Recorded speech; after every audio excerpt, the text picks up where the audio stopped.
What is up, YouTubes? This is MassWiz97 and welcome to my SmackDown vs. Raw 2007 General Manager mode, yeah.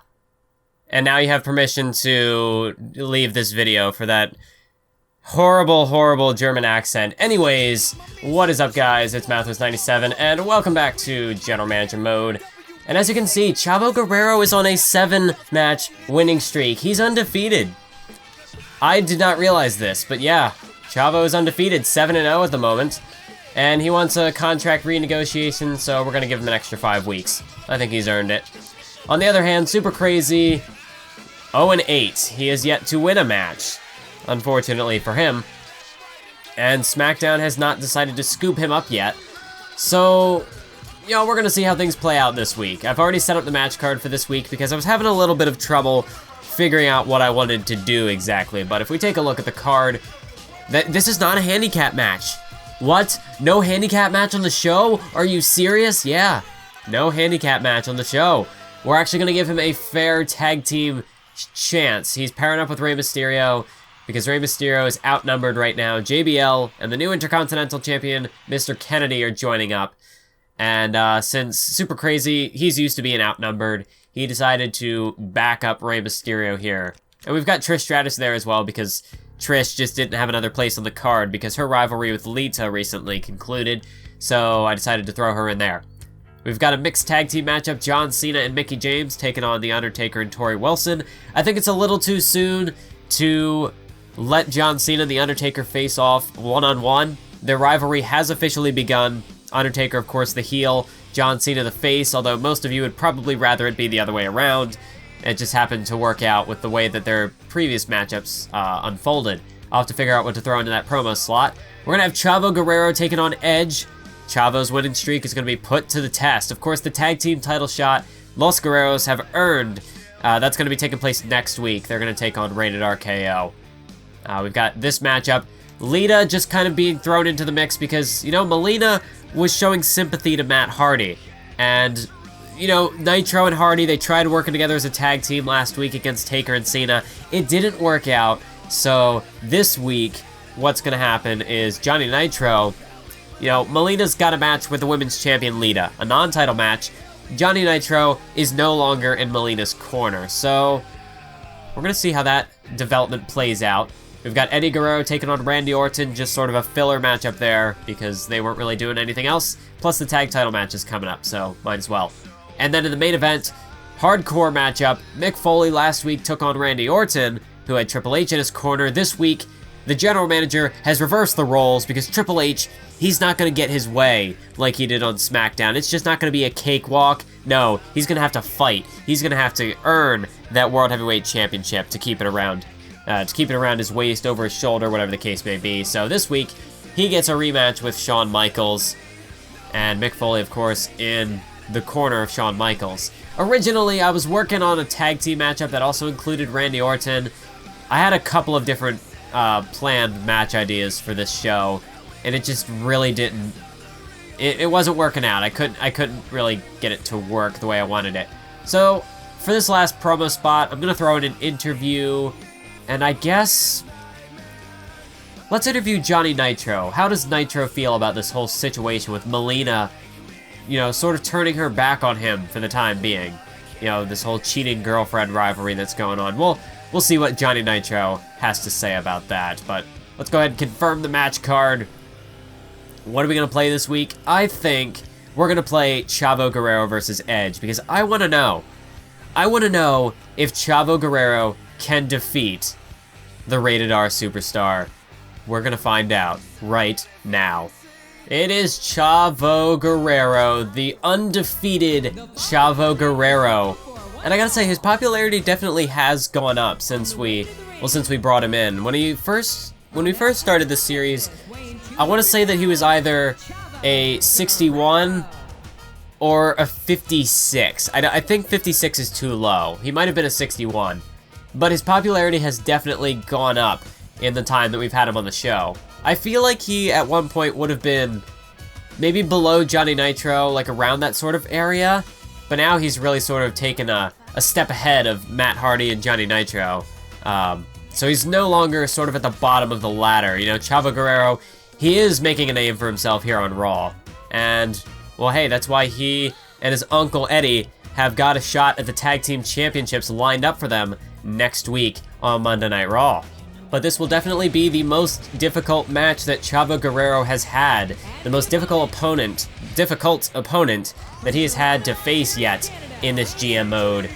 And it is the Rated R superstar, Edge.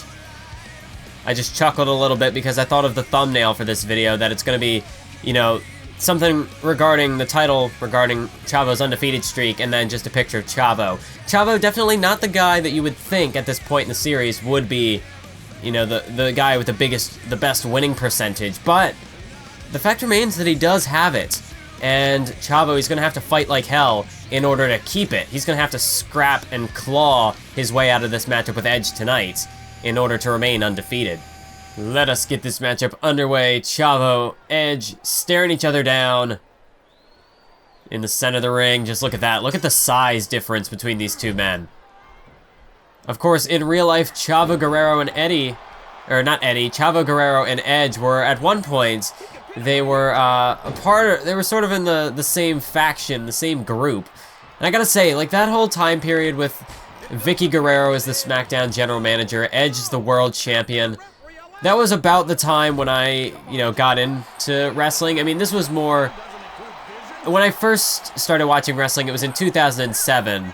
And I can fondly remember the very first Armageddon pay-per-view that I saw, Armageddon 2007, where it was Edge versus Batista versus The Undertaker in a triple threat matchup, and that's where we got the introduction of Zack Ryder and Curt Hawkins as sort of the Edge heads, or the Edge doppelgangers.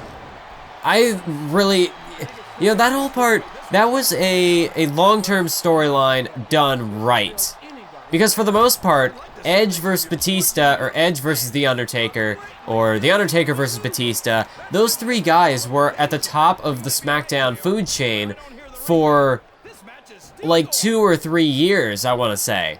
At the very least, it was definitely a year or two that those three guys, I mean, you did have like a Great Khali getting sort of sprinkled in there at one point as the world champion. He did have his run. But other than that, for the most part, it was Edge, Batista, and Undertaker at the top of the card. And if WWE seems to be trying to do that with guys like Kevin Owens, Seth Rollins, Chris Jericho, Roman Reigns on Raw, SmackDown, yeah, Styles and Ambrose, they've been there for like ever. But honestly, like, I don't know, it's disappointing to see that kind of stuff because I really like long-term storylines. And then, because, well, for one thing, that was what I was introduced to when I first began, because you would have storylines like Chris Jericho versus Shawn Michaels, and that was amazing. But then you'd have this whole Edge storyline with Undertaker and Batista, and you had was it La Familia? That was the name of the faction, or with Eddie, or not Eddie, with Chavo, Vicky, Edge, Curt Hawkins, Zack Ryder. I don't remember if there was anybody else. I think Chavo actually had a bodyguard at one point. I don't remember his name. It is leaving me at the moment. But, I mean, that was some good stuff. Like, even though as a kid I hated Edge because he was the heel, that was an entertaining storyline. Looking back on it, I can appreciate that, because that's an example of a long-term storyline done right. Whereas you don't just have people facing off in rematches on Raw, and then having a match again at the pay-per-view, and all this shoehorned, BS sort of nonsensical reasoning as to why these guys are facing off. And I don't know, like, WWE just doesn't get those currently they're giving long-form storytelling a bad rap. And that's one thing that I try to capture in my universe mode. For example, my Seth Rollins versus Dean Ambrose storyline. That one, I will say that I started it in the month of August, heading into SummerSlam, even though it had been set up before then, well before then, when Seth Rollins injured Dean Ambrose and he took him out. And that rivalry is still going on until WrestleMania. WWE, I feel like they could have had an opportunity to do that with Seth Rollins and Dean Ambrose, which is where I got the inspiration from it, was because I felt like WWE dropped the ball with their rivalry. And that I've tried to take it up from there to actually have a long-term storyline and not have it suck. And of course, it's all a matter of perspective, really. But I personally am a big fan of that storyline that I've made between Rollins and Ambrose. I think it's the best storyline that I have going for me in Universe mode at the moment. But WWE, I really wish that they would kind of...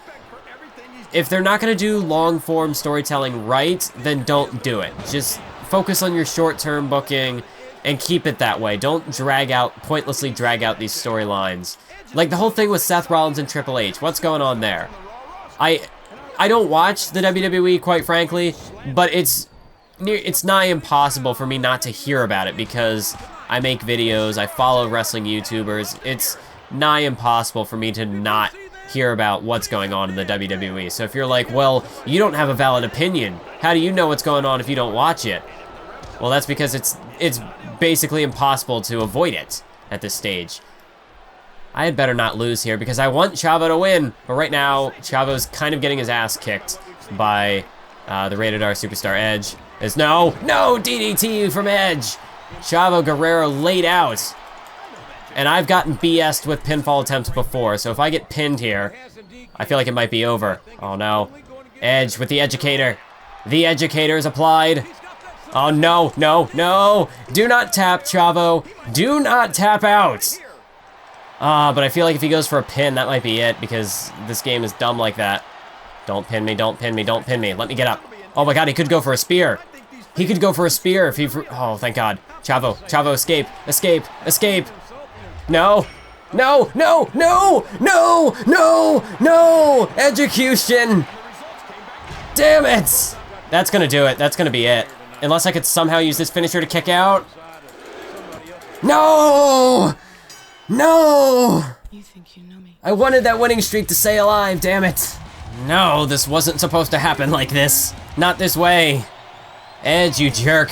I hate you. I hate your guts right now. But the question is, will Los Guerreros be good enough to win the tag team titles from Rated RKO next week on Raw? Chavo was on fire. He could not be stopped. But Edge just completely shut him down. That's going to put some doubt in the minds of Los Guerreros. Alright, so we're going to go ahead and simulate the rest of the results, figure out just what went down this week. So going to the first matchup. They did it! Super Crazy got a win. The curse has been broken. I guess we had to sacrifice Chavo's winning streak to end Super Crazy's losing streak. I guess that was the law of equivalent exchange. You know, can't really go against that. John Cena and Mickie James got the win over Taker and Tori Wilson. Lita did get the win over Melina. That's kind of what I was hoping would happen, just to kind of play into the background mindset behind this storyline. Eddie Guerrero did get a win over Randy Orton. He lost to Edge last week, so Los Guerreros, they're not out of the woods, or I should say Rated RKO's not out of the woods yet. Los Guerreros, they still have a chance. And Shawn Michaels gets the win over Triple H in that hardcore main event. Not sure if that's going to affect the WWE title picture at all, but of course Judgment Day was this week. That's going to give SmackDown a big boost. Plus 25,000, really, that's it. Only a 3-star pay-per-view. Wow. Well, Bret Hart is now the new World Heavyweight Champion. Bobby Lashley competed in a TLC match, go figure. Hulk Hogan in a 6-man tag. Okay. I thought that Judgment Day would do better than that. And that's why I was getting all hyped for this tag title match, because I figured we were going to have to try to steal those people back. If we take a look at Judgment Day, we had a 2, 2.5, 3-star, 3.5, 4-star main event between Angle and Hart. They had Van Dam and Booker T lost the tag titles to Ric Flair and Bobby Lashley. That's an odd pairing. But I'm not going to knock it if it's bringing in the ratings. Let them do what they want. Hogan, Rock, Batista. That's a hell of a tag team right there. But Carlito, Umaga, Benoit, what is that? What kind of a pairing is that? Oh, and it was from the Caribbean too. So like Carlito could have had his hometown bonus if he had won. But whatever. Only a 3-star show. How did their SmackDown show do? Also a 3-star. Not much really going on here, though. Rock... See, Bret Hart lost to The Rock, so why did Hart get a title shot? I don't understand. We, on the other hand, had a 3-star show. This is actually... I like this. This is really good. Only one 2.5 star. And for the fact that Super Crazy's in there at a 40 popularity, and it still got 2.5 stars, I think that's okay. They made a 4-star main event. That's incredible. Any emails? Did we get any? No, we didn't. I thought maybe Super Crazy might say something because he'd finally won a match. There we go. Does that mean our morale is... Yeah, our morale is good. Our morale is perfect at the moment. Do have a couple of contracts I'm going to have to start... You know, I have them in the back of my mind for the moment. Super Crazy, there's no way I'm going to re-extend his. But now that Bret Hart has won the world title, I've been thinking about this for a while. I'm going to go ahead and throw Jim the Anvil Neidhart into free agency. There's a possibility that I could try to pick him up because he's not going to show up until next week. So there's a potential that I could try to get him and then just trade him to the other brand. But then I also have got the idea, it was suggested that I try to trade somebody along with Super Crazy in order to pick up a guy with higher popularity. The only problem with that is I don't really know who I'd want to get rid of. Because I'd like to give... Honestly, the two people on my radar at the moment who I'd be willing to trade are Randy Orton and Edge. And you might be saying, well, why would you do that? You have, like, Matt Hardy, he's a 60 popularity. Johnny Nitro is 66. You have all these women who really you don't really need. Why would you not... Why wouldn't you trade them? Why are you trying to get rid of such an awesome guy like one half a rated RKO? Well, the thing is, I mentioned it in the beginning of the series, is that I'm trying to use different people. I'm not looking to use the same guys over and over again. And, you know, bringing back Edge and Orton was a bit of a...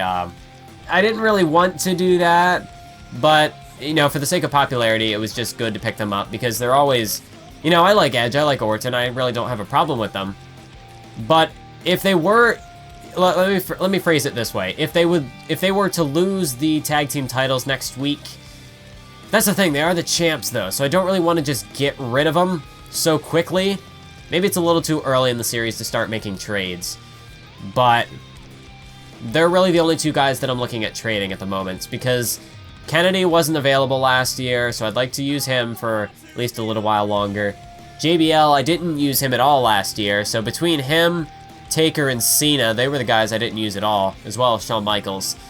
Mick Foley, I'd like to use him as well. Guerrero, I did use him, but I like having Eddie Guerrero on the roster. He's a good guy to throw in the mix. Really, other than Orton and Edge, there's nobody else who I'd actually be looking at trading at this point. At least at this point. Now, I would definitely be open to trading some of these other guys later on in the series. But right now, we're only up to, what, episode 11, I think? Maybe 12? Honestly, we still have a ways to go yet in the series. There's more to be done, more to be accomplished. At the moment, there are no other rivalries ongoing, and nothing else that I could really throw together at this stage. Lita and Trish, I'm not going to renew that rivalry. Mickie James is owed a women's championship shot yet because she did pin Lita a couple of weeks ago on Raw, so I'm looking to integrate that into the mix at some point, but this rivalry has a little ways to go yet. Not looking, yeah, because otherwise for trades, who would I even go for? That's the thing. I'm not going to go for Kurt Angle just yet because he betrayed us, so I'm also I'm half tempted not to even try to trade for Kurt Angle. Only... You know, he's Kurt Angle, so I do kind of want him on the roster, to be fair. But otherwise, like, Van Dam, I had him last year. Ric Flair, maybe, but I don't really see much... I don't really want him on the roster yet. Not going for Lashley, I don't care. Booker T, no. I used Benoit last year. Well, I mean, Booker, maybe. But not at the moment. Shelton, I used him last year. He's always a cool guy to have, but... Like I said, I used him last year. Carlito, maybe... But honestly, then in that instance, who would I trade away? Because I'm looking at a guy, Randy Orton or Edge, who's up in like the 80s in popularity. I don't know. There's no one who I'm really looking to trade out at the moment. We'll see what this whole Jim Neidhart situation, how that spices things up. We'll see if SmackDown just swoops straight in and picks him up, or if I might have a chance to make some sort of a deal. Taking a look at the Power of 15. Let me look at the 25 first. So... Man, we only have one guy in the top 5 at the moment. That is killer. Then we got Foley, Cena, Mysterio, Edge and Lita moving up. Taker went down. Los Guerreros dropped. Kennedy went down. JBL went down. Trish went up. Nitro and Melina are back together on this rankings list. Edge up into the top 5 of the Power 15. Taker fell down, so that's good for Edge, I suppose. Otherwise, nothing really groundbreaking. Tori fell a couple of spots, but that's kind of to be expected. You know, she did lose. He was a part of that losing team. But anyways, we're gonna call it a day for this episode of SmackDown vs. Raw 2007 General Manager Mode. I hope you enjoyed. We're gonna stop with the crappy German accents, the stereotypes and whatnot. Anyways, until next time, keep on YouTubing.